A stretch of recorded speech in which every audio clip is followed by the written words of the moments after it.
দাদা কালকে তো হলে আমাদের রং আর পিচকারি কিনে দেবে চলো। তোরা এক কাজ কর, এইগুলো রাখ আমার জন্য গিফট।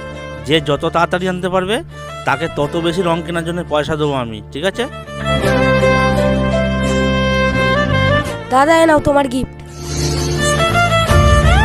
আরে বাহ, এটা তো খুব সুন্দর। আর গোপাল, তোমার মন খারাপ কেন? পয়সাটা আমি হারিয়ে ফেলেছি দাদা, তোমার জন্য কিছু গিফট আনতে পারিনি। দাদা আমি তাহলে জিতে গেছি তো, এবার আমাকে রং কিনে দেবে তো? এদিকে আয়। একে দেখে চিনতে পারছিস? দাদা দাদা কিছু পয়সা দেবে, দুদিন ধরে কিছু খাইনি। এই টাকাটা দিয়ে দাদার জন্য গিফট কিনতে হবে, জ্বালানি সেখান থেকে সত্য।